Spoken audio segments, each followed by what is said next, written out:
Welcome to the VisualCAM Quick Start tutorial series, brought to you by MecSoft. Today we'll be demonstrating the ART module. Before we begin, let's talk a bit about the VisualCAD display.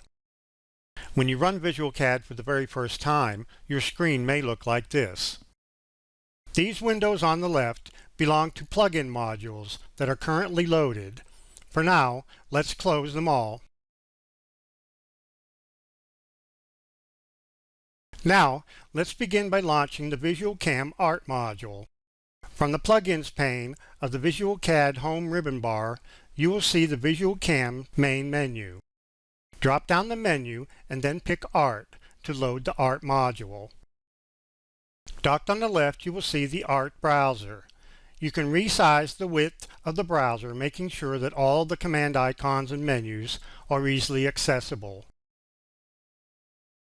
VisualCAM's ART module, also referred to as VisualArt, is used to convert artwork into geometry suitable for machining or 3D printing.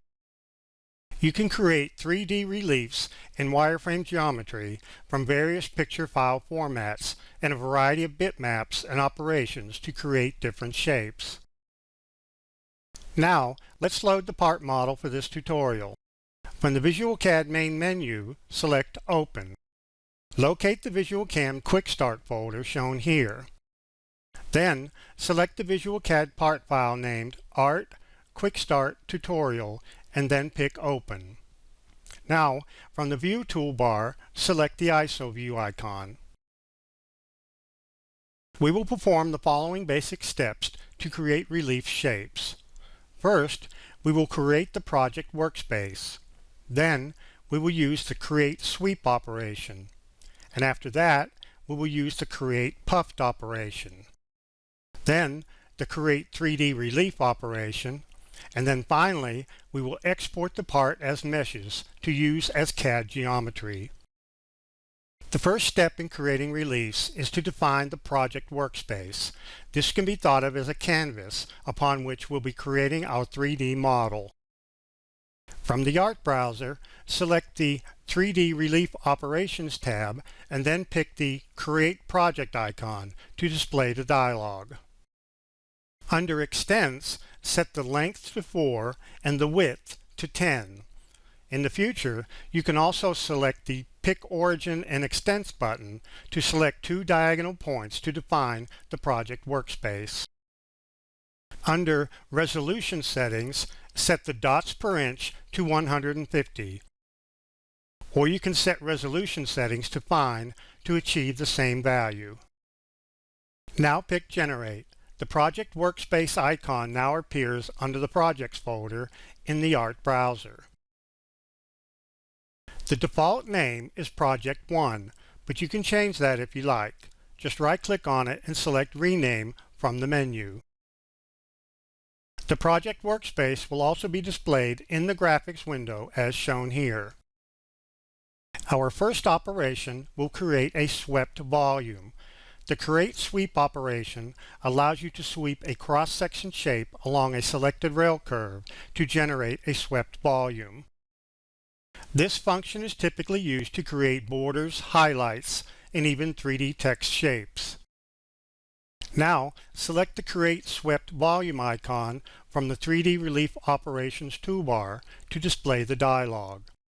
Under the Create Swept Volume tab, select the cross-section shape to be Convex Arc from the toolbar at the top. Set the type to Add, and under Cross-Section, set the scale to 1. Then we'll set the X-coordinate for the arc radius by dragging the point on the arc in the Sweep Operation dialog box. Also check the box for Fill Insides if closed. Now, select the Relief Curves tab and then pick the Select Border Curves button. The dialog will minimize to allow you to select geometry. Select the outer ellipse and then right-click or press Enter. The dialog will reappear and display the name of the curve we just selected in the list box. Now we pick Generate. A sweep operation icon is added to the ART browser project tree as shown. The result of the sweep operation will also be displayed in the graphics window. Our next operation will be to create a puff volume. The Create Puff operation allows you to select one or more border curves and puff up the insides using a shape function that can be selected from a predefined list.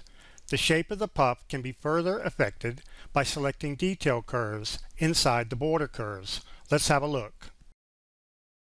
Select the sweep operation we just created. Then, select the Create Puffed Volume icon from the 3D Relief Operations toolbar to display the dialog. Then select the Sphere icon from the toolbar. Now, set the type to Add and the max puffing height to 0.5. Select the point on the arc and modify the puff cross-section. Under Smoothing, make sure the box is checked and then set the smoothing scale to 6. You can use the slider, the up or down arrows, or simply enter the value.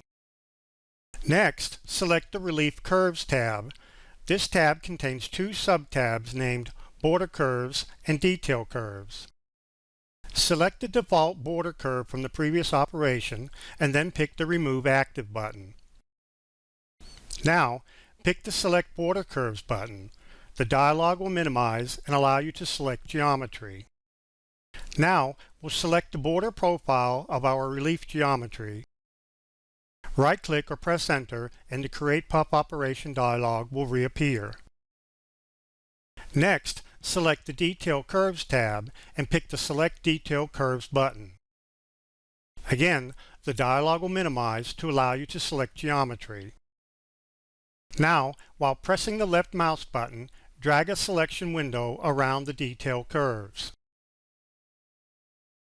If the selection window captures unwanted curves, as we've done here, you can exclude them by pressing the Control key and then selecting the curves you want to exclude.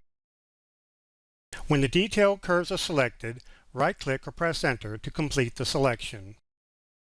Note that selecting a curve from the list also highlights it in the graphics window. Alternatively, you can select one or more curves listed in the dialog and then pick the Remove Active button to remove them from the list. Now, with our detail curve selected, we can pick the Generate button. The puff operation is generated and added to the project tree in the ART browser. In this next step, we will create a 3D relief operation from a color bitmap image. This is useful in creating 3D geometry from hard-to-model images such as texture maps. Select the puff operation that we just created. From the 3D Relief Operations toolbar, select the Create 3D Relief icon and the file browser will display. Now, select the texture.jpg bitmap image file located in the Quick Start folder and then pick Open, and the 3D Relief Operation dialog will display. Note that the original image is displayed on the left and the resulting grayscale image preview is on the right. First, we'll change the operation type to Add, and then check the box to Invert Black and White. Then, on the Image Edits tab, make sure Filter Off is selected. This will update the grayscale image preview on the right. Now, select the Parameter Edits tab and uncheck Use Image Size, and then also uncheck Maintain Aspect Ratio. We will also change the width W to 10 and the height H to 4 to scale the image to our project size. In the future, you can also select the Pick button. This allows you to select two diagonal points to define the relief width and height. Next, we'll change the relief height R to 0.025. This means that the white pixels on the grayscale image will be assigned a height value of 0.025, and black pixels will be assigned a height value of 0. All other grayscale values will be assigned a height between these two values. Now, under Smoothing, we'll type in a value of 12. You can also use the slider or up or down arrows to set this value. Smoothing is performed to remove any abrupt changes in height from pixelation in the graphics file. Now select the Relief Curves tab. Border curves are used to restrict relief geometry within the extents of the selected curves. Select the default border curve from the previous operation and then pick the Remove Active button. Now pick the Select Border Curves button. The dialog will minimize to allow us to select border curves. For the border, select the outer elliptical curve and then right-click or press Enter, and the dialog displays once again. Finally, we pick Generate to create the relief operation and append it to the project tree in the ART browser. Selecting an operation from the project tree will display it in the graphics window. To see all three operations we created together, select Project 1 from the project tree. We can now export the project as a 3D mesh to be used within the CAD design system. Select Project 1 and then from the 3D Relief Operations tab, select Export as Meshes to CAD. Note that you must export the 3D relief operations before the geometry can be used within the CAD system. Once the export is completed, select the Projects folder at the top of the project's tree to see only the CAD mesh geometry in the graphics window. This completes the Quick Start tutorial of the VisualCAM-ART module. For further assistance, you can visit the online help supplied with the program or visit www.mecsoft.com for additional tutorials. Thank you.